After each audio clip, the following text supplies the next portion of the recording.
My brother-in-law refused to pay me for 2 years of work at his business, and my sister said I should be grateful for the experience.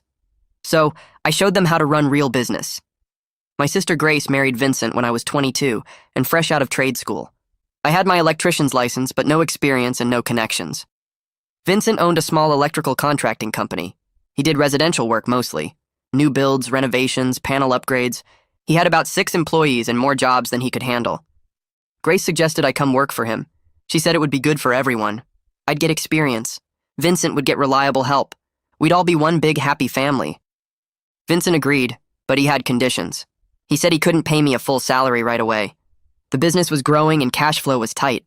He said he'd pay me a small weekly amount for living expenses, and then we'd settle up properly once things stabilized. He said 6 months, maybe a year at most.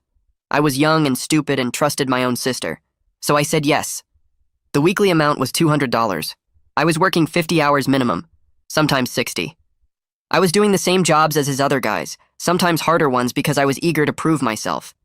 His regular employees were making $25 to $30 an hour. I was making less than $4. But I told myself it was temporary. I told myself Vincent was good for it. I told myself Grace wouldn't let her own brother get cheated. 6 months passed. I asked Vincent about getting paid properly. He said the business was still finding its feet. He said give it a few more months, and he said I was learning so much, wasn't that worth something? I talked to Grace about it. She said Vincent was under a lot of pressure. She said I should be patient. She said the experience I was gaining was more valuable than a paycheck anyway. So I waited. A year passed. I asked again. Vincent got annoyed. He said I was being ungrateful. He said he took a chance on me when no one else would. He said if I wanted to leave, I could leave, but I'd be starting from zero somewhere else. He made it sound like he was doing me a favor by not paying me. Grace backed him up.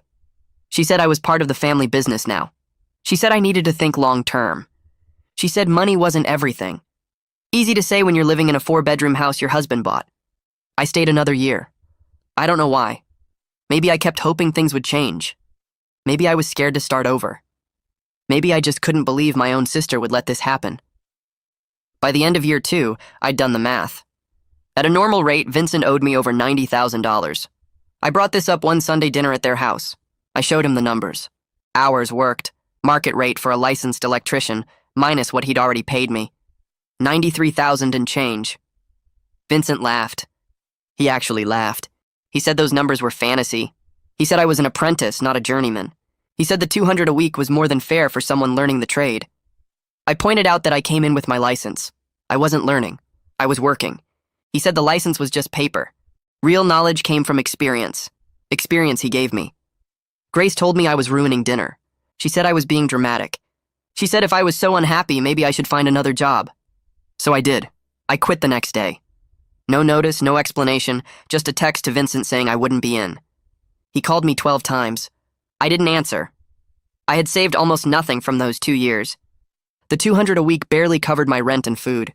But I had something else. I had 2 years of experience working every neighborhood in the city. I knew the builders. I knew the suppliers. I knew which inspectors were strict and which ones were reasonable. I knew how Vincent priced his jobs, and I knew he was overcharging by at least 15%.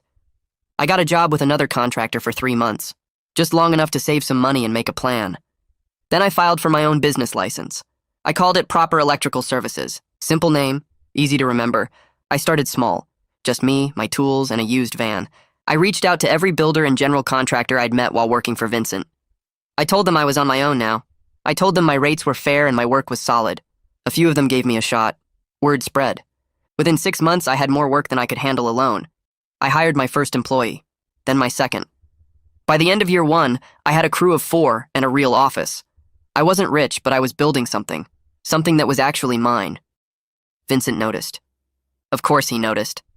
Some of his regular clients had switched to me, not because I poached them, because they liked my work better and my prices were lower. He called me about a year after I left.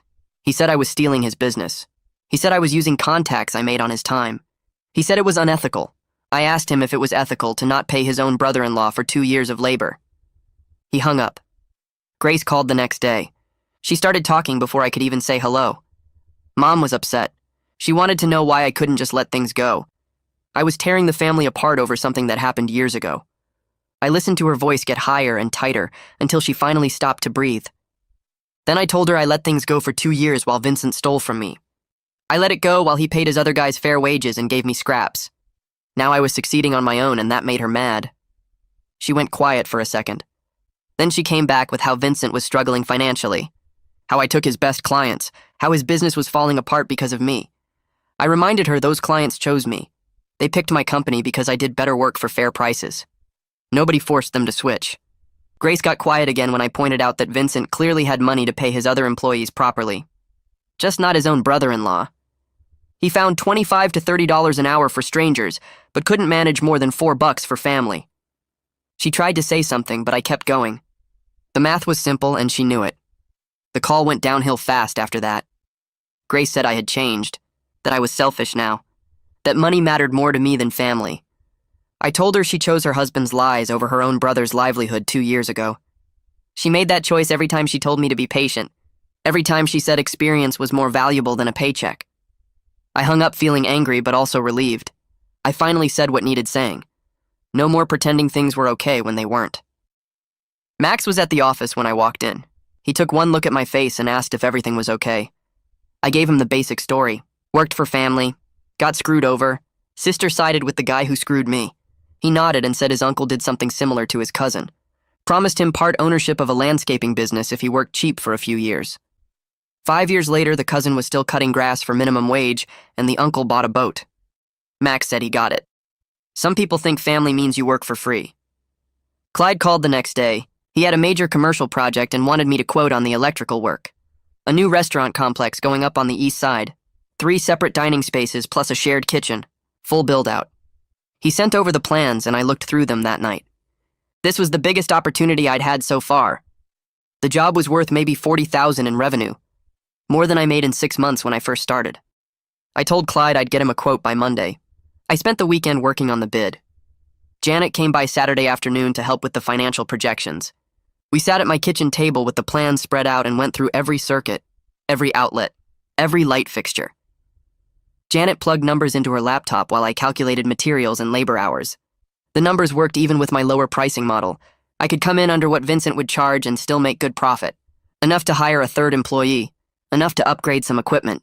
Maybe get a second van so we could run 2 crews. Janet printed out the final bid sheet and I reviewed it 3 times. Everything looked solid, professional, competitive. Monday morning, I emailed the bid to Clyde at 8.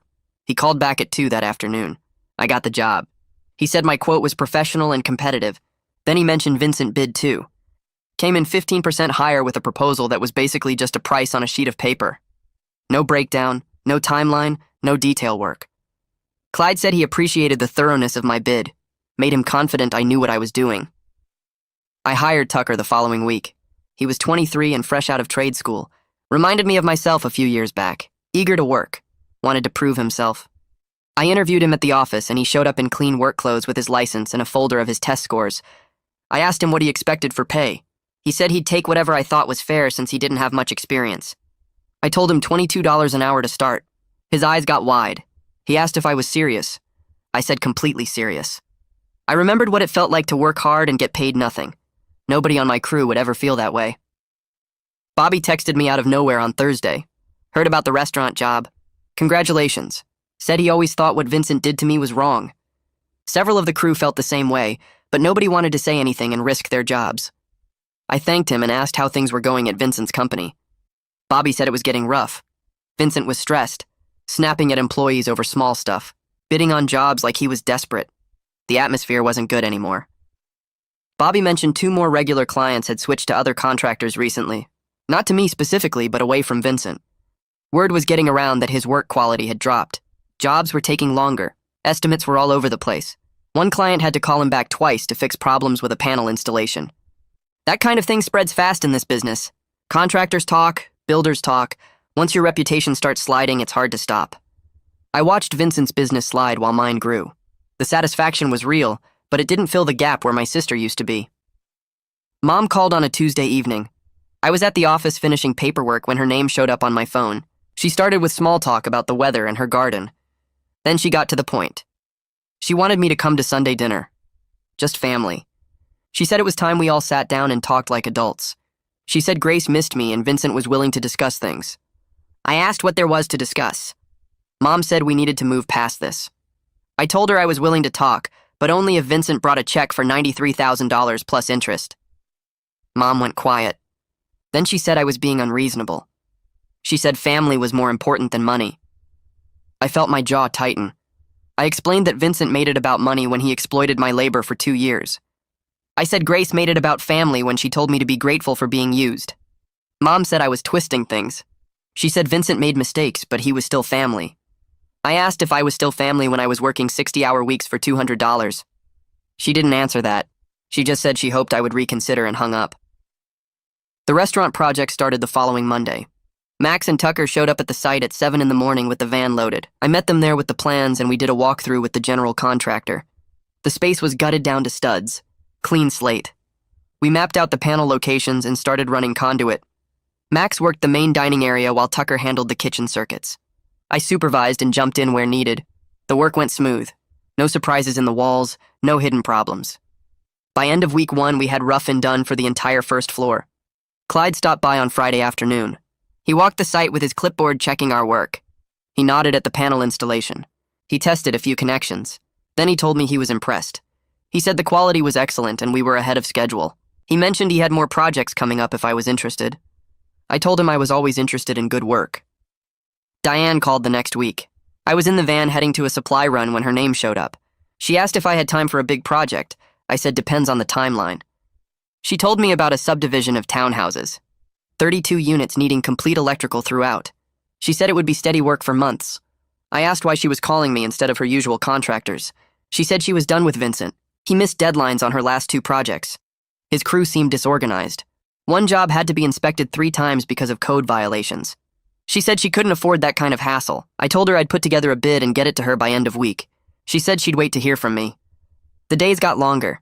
I was working 12-hour stretches most days, sometimes 14. But it felt different from working for Vincent. Every hour was mine. Every dollar I earned actually went to me. I was building something real, something with my name on it.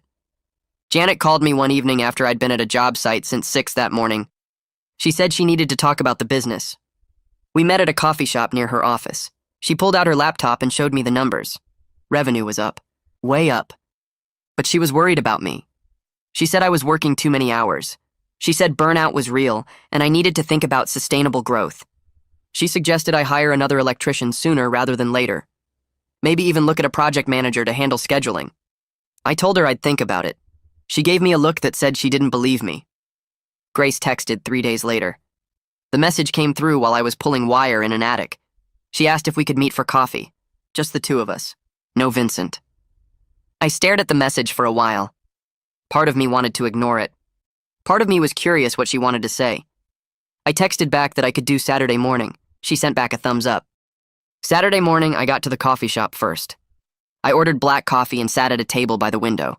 Grace showed up 10 minutes late. She looked tired, dark circles under her eyes, hair pulled back in a messy ponytail. She ordered something with a lot of milk and sugar and sat down across from me.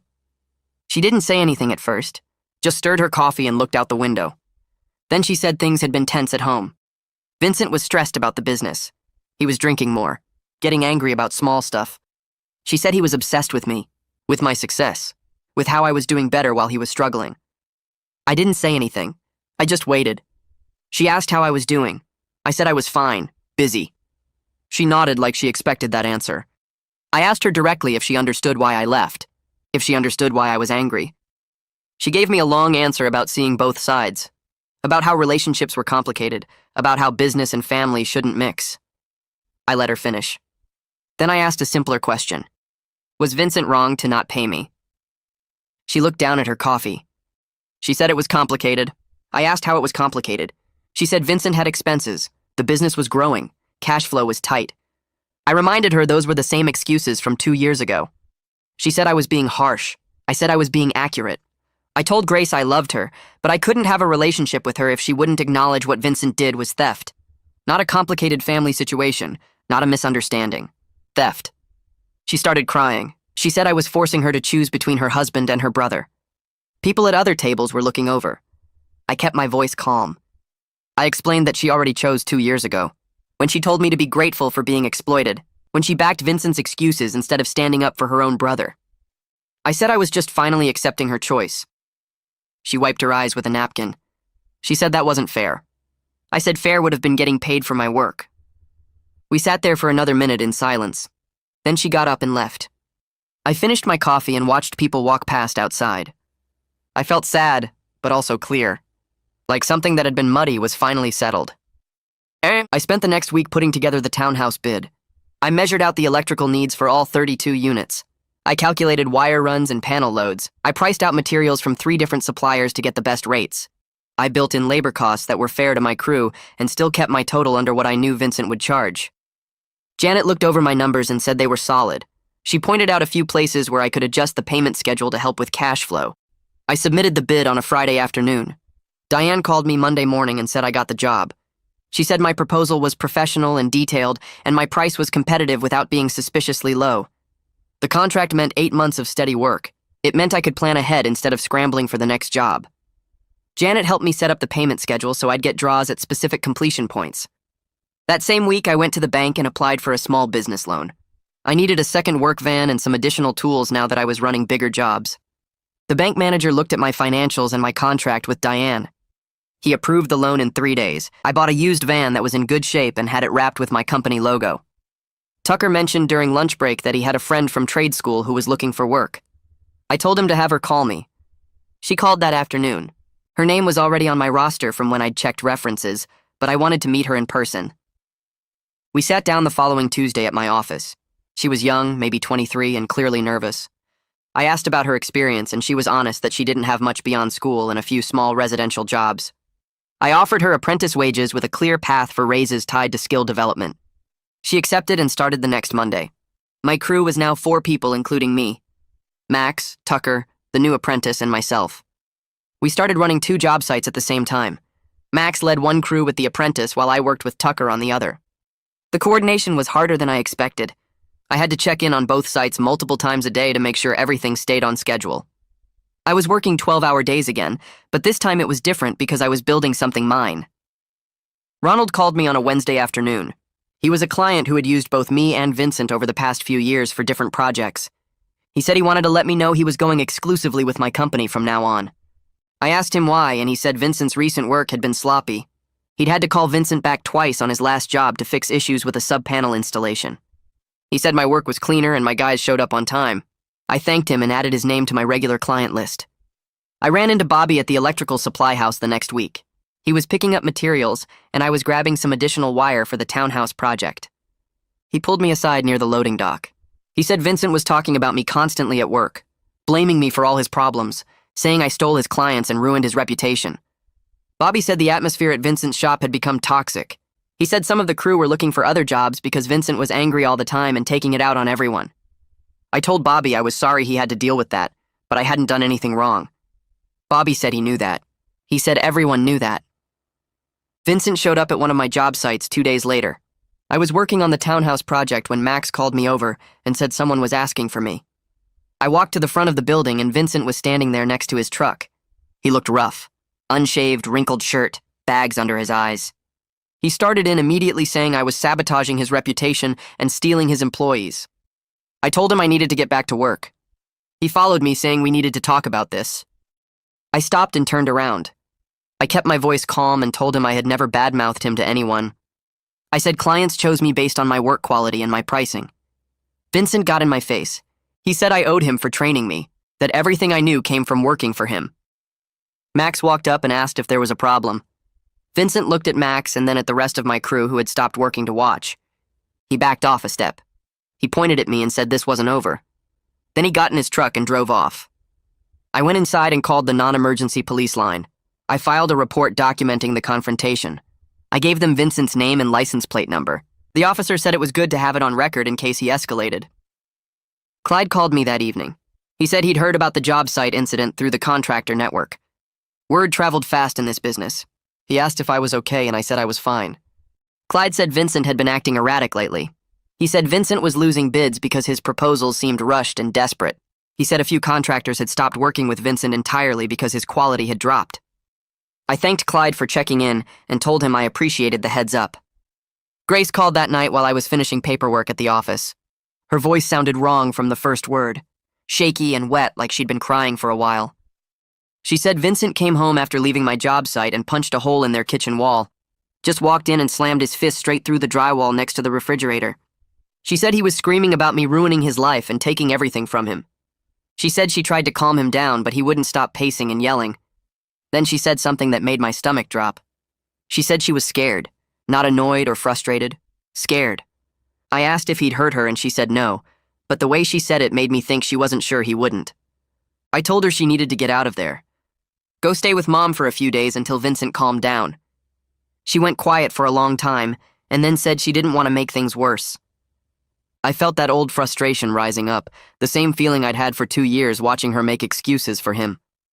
I told her making things worse wasn't possible when your husband was punching holes in walls. She said she'd think about it and hung up before I could say anything else. The next morning, my lawyer called about something routine with the business paperwork. I mentioned the situation with Vincent showing up at my job site and the wall punching incident Grace told me about. The lawyer got quiet and then asked if I'd ever considered a formal demand letter for the unpaid wages. I hadn't really thought about legal action beyond just moving on and building my own thing.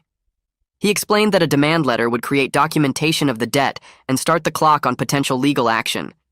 It would be official record that Vincent owed me money and refused to pay. I sat with that idea for a few days. I didn't expect Vincent to actually pay if I sent a letter. The man laughed in my face when I showed him the numbers. But having it documented felt important somehow. Like proof that I wasn't crazy or ungrateful or dramatic. Proof that $93,000 was real money he actually owed me. I told the lawyer to draft the letter. He put together something professional that laid out the hours worked, the market rate for a licensed electrician, what Vincent had actually paid me, and the difference owed. The letter gave Vincent 30 days to respond with either full payment or a proposal for a payment plan. We sent it certified mail so there'd be proof he received it. I knew what would happen. I knew Vincent would lose his mind. But I sent it anyway because sometimes you have to draw a line and say this actually happened and you can't just pretend it didn't. Vincent got the letter on a Tuesday. I know because he called me 3 hours later absolutely screaming into the phone. He said I was trying to destroy him. He said I was a vindictive piece of garbage who couldn't handle that he gave me a chance. He said the demand letter was harassment and his lawyer would shut me down. I let him yell for a while and then I said one thing. I told him he destroyed our relationship when he stole $93,000 from me and worked me like a dog for 2 years. I said the letter was just documenting facts. He called me more names and hung up. Grace texted me an hour later. The message was long and rambling, but the basic point was she was begging me to drop the legal action. She said it would bankrupt Vincent. She said it would ruin their lives. She said I was being cruel. I read the text 3 times before I responded. I kept my answer short. I told her Vincent had 2 years to pay me fairly and chose not to. I said consequences were his responsibility, not mine. She didn't text back. Janet called me into her office the next week to go over the monthly numbers.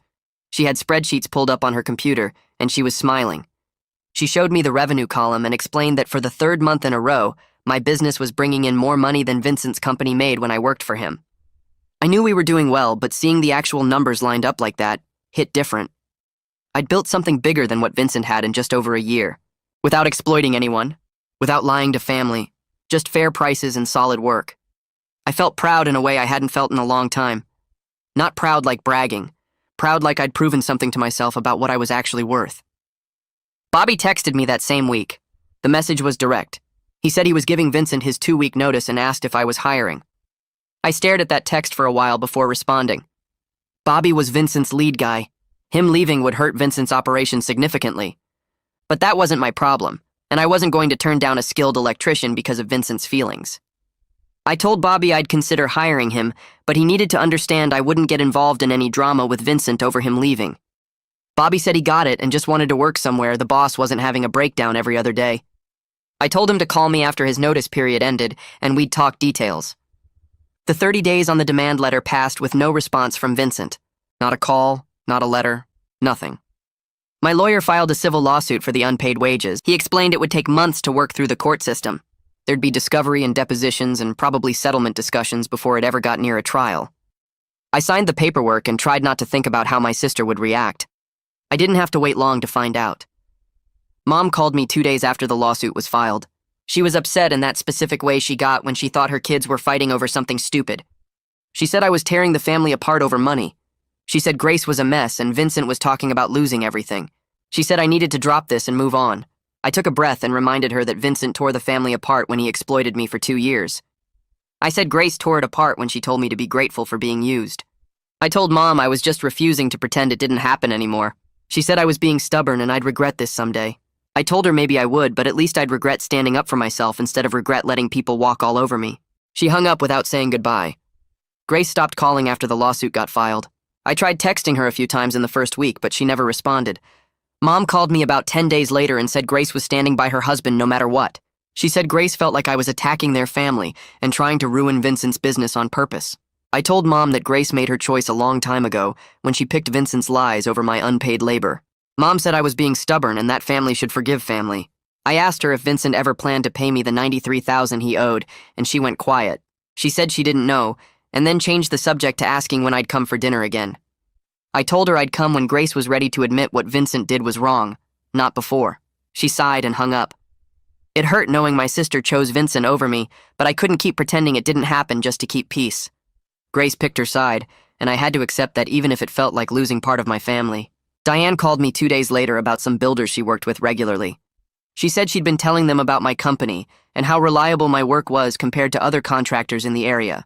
She gave me 3 names and numbers, said they were all looking for good electrical contractors they could trust. I called the first one that afternoon, and he said Diane had recommended me highly.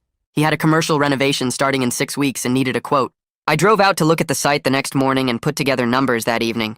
The second builder called me before I could reach out to him. He said Diane told him I was fair on pricing and always finished on time. He wanted quotes on 2 residential projects starting next month. The third builder emailed me asking about my availability for a shopping center remodel in the fall. Within a week, I had quotes submitted on all 3 projects, and my calendar was booking out 2 months ahead. It felt surreal looking at my schedule and seeing steady work lined up that far in advance. A year ago, I was scraping by on $200 a week, and now I had more jobs than I could handle. The business was growing based purely on doing quality work and treating clients fairly, exactly the opposite of how Vincent ran things. Word started spreading in the contractor community about Vincent's lawsuit. Clyde called me to ask if everything was okay with my business, and I told him it was fine, that the lawsuit was about Vincent owing me unpaid wages from when I worked for him. Clyde said he'd heard rumors that Vincent was involved in legal trouble, and some contractors were nervous about working with him. A week later, Bobby texted me that Vincent lost a major contract for a new apartment complex. The client found out about the lawsuit and decided they didn't want to deal with the drama. Bobby said the client specifically mentioned they were concerned about Vincent's business practices and reliability. The contractor network is small and everyone talks. Once people heard Vincent was sued for unpaid wages, it made them question whether he'd been fair with other people too. I didn't spread the story around, but I didn't hide it either. When contractors asked me directly, I told them the truth about working 2 years for almost nothing, while Vincent charged clients full price for my labor. Some of them said they'd had issues with Vincent's billing before, nothing major but enough to make them wonder. Vincent's reputation was taking hits he couldn't afford, and it was all because of choices he made years ago finally catching up to him. Bobby's 2-week notice period ended and I hired him officially. He showed up for his first day looking relieved to be working somewhere that wasn't falling apart. We were doing a panel upgrade at a commercial building, and Bobby worked fast and clean, exactly the kind of experience I needed on the crew. During lunch, he mentioned Vincent's company was down to 3 employees now. 2 guys quit the same week Bobby gave notice, and Vincent hadn't replaced them. Bobby said Vincent was barely getting by on small residential jobs, basic stuff like outlet installations and light fixture replacements. The bigger contracts were drying up because Vincent couldn't compete on price or reliability anymore. Bobby said the office felt like a morgue the last few weeks he was there, with Vincent stressed and snapping at everyone over minor things. I asked if Vincent ever mentioned me, and Bobby said yeah, constantly. Vincent blamed me for every client he lost and every employee who quit. Bobby said it got old fast listening to Vincent complain instead of fixing his actual business problems. I felt a little bad hearing how far Vincent had fallen, but mostly I felt like he earned every bit of it by refusing to pay me fairly when he had the chance. The lawsuit moved into discovery phase, and my lawyer requested Vincent's financial records. It took a few weeks, but eventually Vincent's lawyer had to turn over bank statements, client invoices, and payroll records going back 3 years. My lawyer called me into his office to go over what they found. He spread the documents across his desk and showed me invoice after invoice where Vincent charged clients $25 to $30 per hour for my labor. The invoices listed me as a licensed electrician working on the projects. Then he showed me Vincent's payroll records, which proved he only paid me $200 per week no matter how many hours I worked. My lawyer did the math right there in front of me. Vincent billed clients over $98,000 for my work over 2 years. He paid me $21,000 total. The difference was $77,000 that Vincent kept, while telling me the business couldn't afford to pay me properly. My lawyer said this strengthened our case significantly because it showed Vincent wasn't just struggling financially, he was actively profiting off my unpaid labor while lying about the company's situation. The records proved everything I'd been saying about being exploited. Vincent charged clients full price for a licensed electrician, then paid me less than minimum wage and pocketed the difference. It was theft, plain and simple, and now we had documentation proving it. 6 months after I filed the lawsuit, Vincent's lawyer contacted mine about settlement talks. My lawyer called me and said Vincent's side was finally acknowledging the debt existed, but they were claiming Vincent couldn't pay the full amount right away.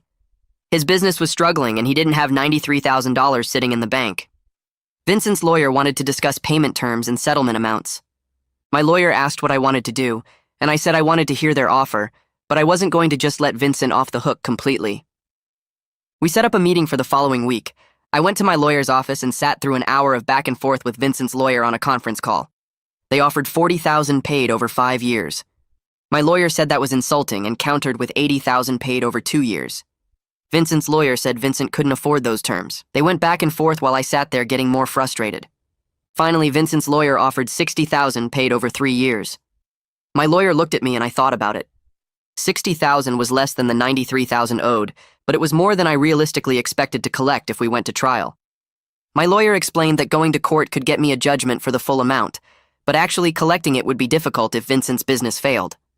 A trial would cost money and time with no guarantee I'd see more than the settlement offer. Plus, there was the risk of Vincent declaring bankruptcy and me getting nothing at all. I told my lawyer I'd accept $60,000 over 3 years, but only if Vincent acknowledged in writing that he owed me for unpaid wages. I didn't just want the money, I wanted the admission that what he did was wrong. My lawyer negotiated that into the settlement agreement. Vincent had to sign a document stating he failed to pay me fair wages for 2 years of licensed electrical work and that he owed me compensation for that unpaid labor. The settlement wasn't about getting every dollar anymore. It was about the principle of making Vincent admit what he did. That written admission mattered more to me than the difference between $60,000 and $93,000. I signed the settlement papers and felt something close to relief. It wasn't perfect, but it was closure on a situation that had been eating at me for years. Vincent had to acknowledge his debt in writing and pay me in installments. The first payment was due in 30 days. Grace found out about the settlement and called me for the first time in months. I saw her name on my phone and almost didn't answer, but I picked up. She started yelling before I could even say hello. She said I should have dropped the lawsuit entirely, that accepting the settlement was just as bad as going to trial. She said I was destroying Vincent's business and ruining their lives over money that didn't matter. I let her finish and then asked her if she seriously thought $60,000 over 3 years was going to destroy Vincent. She said it wasn't about the amount, it was about me refusing to let things go and move on. I told her she was still missing the point completely. This was never about the money. It was about Vincent stealing from me for 2 years while she told me to be grateful. It was about them treating me like I didn't deserve fair pay because I was family. Grace said I was being dramatic and that Vincent made a mistake, but he didn't deserve to be punished forever. I asked her when she planned to apologize for telling me I should be grateful for being exploited, and she went silent. She couldn't even admit she was wrong about that part. I explained to Grace that Vincent's written admission of the debt validated everything I'd been saying from the start. He charged clients full price for my work and paid me almost nothing. The settlement agreement proved I wasn't exaggerating or being dramatic like she claimed. Vincent acknowledged in legal documents that he owed me for unpaid wages. That admission showed I was right to leave and right to demand what I was owed.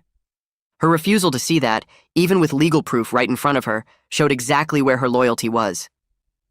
She picked Vincent over me back when this started, and she was still picking him now, even when the facts proved he exploited me. I told her I accepted that our relationship might never recover from this. She made her choice and I made mine. She said I was throwing away family over pride, and I said she threw away her brother the moment she told me to be grateful for being stolen from. She hung up on me without saying goodbye. I sat there holding my phone feeling sad, but also clear about everything. Grace wasn't going to change her mind, and I wasn't going to pretend Vincent didn't do what he did just to keep peace. Some relationships don't survive when people show you who they really are, and that's okay. I had my business and my crew and clients who respected my work. That was enough. 2 years. That's how long Proper Electrical Services had been running when I realized we'd actually made it past the point where most small businesses fail. I had 8 people on payroll now. Max was my lead guy. Tucker ran his own crew. Bobby brought in experience that made the bigger jobs smoother. We had 2 vans, a work truck, and an actual office with a receptionist who answered the phone while I was on site. The reputation we built wasn't just about doing good work. It was about treating people right. I paid everyone fair wages from day one. No waiting periods, no promises about settling up later. When someone worked 50 hours, they got paid for 50 hours at their proper rate. When we finished a job under budget, I split the savings as bonuses instead of pocketing it all. The crew knew I had their backs because I showed them every week with actual money in their accounts, not just words about being family. The first settlement check from Vincent arrived on a Tuesday morning. $20,000. Right on time according to the payment schedule his lawyer agreed to. I looked at that check and thought about what it represented. Vincent finally admitting in writing that he owed me. A legal document saying I was right about being exploited. But the money itself didn't mean as much as what I could do with it. I called a crew meeting that afternoon at the office. Everyone gathered around wondering what was up. I told them the settlement payment came through, and I was splitting half of it among them as bonuses. Max got quiet and his eyes got red. He said he'd worked in this trade for 15 years and never once had a boss share money like that. He said most contractors would have kept every penny and called it recovering losses. I told him we built this company together, and everyone who helped make it successful deserved to benefit from that success. Bobby pulled me aside after the meeting and mentioned he'd seen Vincent at the supply house the previous week. Said Vincent looked rough, tired, defeated. Bobby was grabbing materials for our townhouse project, and Vincent was there picking up a small order. Just basic residential stuff. Vincent saw Bobby and asked how I was doing. Not angry or confrontational. Just asked. Bobby told him I was doing great and treating my crew right. Vincent nodded and didn't say anything else. Just paid for his materials and left. Bobby said it seemed like maybe Vincent was starting to understand what he'd lost. Not just the clients or the money, but the chance to build something good by doing right by people. I ran into Mom at the grocery store on Saturday morning. I was grabbing coffee and she was in the produce section. She looked surprised to see me, but not uncomfortable. We talked for a minute about normal stuff, and then she mentioned Grace and Vincent were in marriage counseling. Said the financial stress had gotten bad. Vincent's anger issues were worse. He'd punched another hole in the wall at their house, yelled at Grace over small things. She said Grace was finally seeing some problems clearly. Mom's voice was careful when she said it, like she was testing whether I wanted to hear about them. I asked if Grace was safe and Mom said yes, that Grace was handling it. I nodded and started to walk away, but Mom touched my arm. She said she understood now why I was so hurt. Said she was sorry for not supporting me better when everything started. I looked at her and felt something shift. Not anger, just tiredness. We got coffee at the shop next door to the grocery store. Sat at a small table by the window. Mom kept apologizing and I finally told her I wasn't looking for apologies. I just wanted acknowledgement that what happened was wrong. That Vincent stole from me and Grace backed him up. Mom nodded and said she saw that now. Said she'd been so focused on keeping peace in the family that she didn't want to see how bad Vincent's treatment of me actually was. She admitted she made excuses for him because confronting it meant dealing with the fact that Grace married someone capable of that kind of exploitation. I appreciated her honesty. We finished our coffee and I told her I loved her, but I couldn't pretend things were fine with Grace and Vincent just to make family dinners easier. She said she understood. Clyde called me on Monday with something big. Said he wanted to talk about a partnership opportunity. We met at his office that afternoon and he laid out the details. Major commercial development project. New shopping complex with multiple buildings. Full electrical contract worth over $200,000. He said my company's reputation had grown to where I was competing for serious contracts. The kind of work Vincent always wanted but never achieved because his bids were sloppy and his reputation was mixed. Clyde said he'd worked with me enough to know I could handle it. He wanted to partner on the project. His company doing the general contracting. Mine handling all electrical, profit sharing on the whole development. This was the jump I'd been working toward. Commercial work. Big contracts, real growth. I accepted the partnership and immediately started planning the expansion. Called Janet and told her we needed to restructure the business finances to support sustainable growth. Hired 2 more electricians within the week, both licensed, both experienced. I paid them proper wages and brought them into a crew that already knew how to work together. Janet helped me set up the accounting to track the commercial project separately. Got a line of credit from the bank to cover material costs up front. Everything was moving fast, but it was controlled growth, not desperate expansion. I learned from watching Vincent scramble and overextend. I was building something that could last. Vincent missed the second settlement payment. It was due on the 15th, and by the 20th, nothing had arrived. My lawyer got a call from Vincent's lawyer asking about modified payment terms. They wanted to extend the schedule, lower the monthly amounts. My lawyer pushed back hard. The settlement was already generous compared to what Vincent actually owed. The terms were clear. Vincent's lawyer tried arguing about financial hardship, but my lawyer pointed out that missing payments meant penalties according to the agreement Vincent signed. 3 days later, the check arrived with an extra $500 in penalty fees. Vincent was scrambling. His business was struggling, and the settlement payments were making it worse. Part of me felt bad. Most of me remembered 2 years of being told I should be grateful for $200 a week. Grace called me on a Wednesday night. I almost didn't answer, but something made me pick up. She told me she'd separated from Vincent temporarily and moved in with Mom. Her voice was different, quieter, less defensive. She said she was finally seeing how Vincent's pride and poor decisions affected everything. How he treated me, how he ran his business, how he handled stress by getting angry and breaking things. She said the marriage counselor asked her questions about Vincent's behavior that made her realize she'd been making excuses for years. Not just about me, about everything. She asked if we could meet for lunch, just the two of us. I said yes. We met at a cafe downtown on Saturday.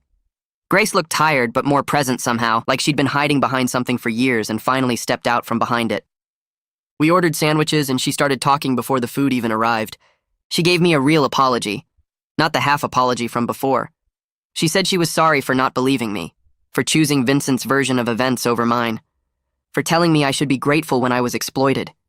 She admitted she was scared to see the truth because seeing it meant acknowledging she married someone capable of treating family that way, meant admitting her judgment was that wrong about the person she built her life with.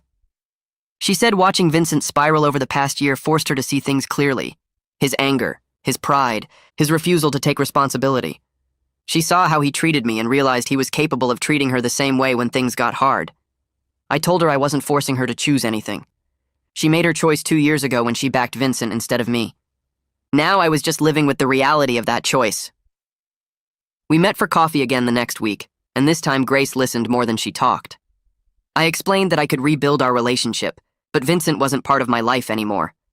Not at family dinners, not at holidays, not ever. She asked if that would change if they got divorced, and I told her honestly that I didn't know. The damage went beyond their marriage. It was about her choosing to let me be exploited and calling it family loyalty. Grace nodded slowly and said she understood. She wouldn't push for reconciliation or try to sneak Vincent into situations. She just wanted her brother back, whatever that looked like now. The medical complex contract came through 3 weeks later. Janet called me while I was on a job site, and I had to sit down in the van to process the numbers. $240,000 for the full electrical build. Design, installation, inspection, everything. The project timeline was 8 months with milestone payments. I'd need to hire more people and probably lease additional equipment, but the profit margin was solid even with those costs. This single contract would bring in more money than I would have made in 3 years working for Vincent at proper wages. I called Max and told him we just landed the biggest job in company history. He whooped so loud I had to pull the phone away from my ear. Vincent's final settlement payment arrived on schedule, delivered by certified mail with all the legal paperwork. $60,000 paid over 3 years, every payment made even when I knew it hurt his struggling business. I deposited the check and met with a commercial real estate agent the same afternoon. I'd been looking at properties for months, waiting for the right moment. Found a small building near the industrial district with good highway access and enough space for offices, a warehouse, and a proper workshop. The settlement money covered the down payment. I signed the purchase agreement 2 weeks later. The previous owner's sign came down and mine went up. Proper electrical services in bold letters across the front of a building I actually owned. Something I built from nothing after Vincent tried to keep me small and dependent and grateful for scraps. 3 years after I sent that text message quitting Vincent's company, I walked through my building doing a head count for the new employee handbook Janet was putting together. 15 people on payroll, licensed electricians, apprentices, an office manager, a purchasing coordinator. Every single one of them paid fair wages with health insurance and retirement contributions. Max ran the commercial division. Tucker headed up residential. Bobby managed the service and repair team. We had regular clients, steady work, and a reputation for quality and reliability. I proved you could succeed without exploiting people. That treating employees well made them work harder and stay longer. That family who watched you get cheated and told you to be grateful weren't worth sacrificing your dignity to keep around. Vincent's business barely survived with 3 employees doing small residential jobs. Grace and I had coffee every few weeks and talked carefully around certain subjects. Mom finally admitted she should have supported me sooner. And I ran a company built on the simple idea that people deserve to be paid fairly for their work.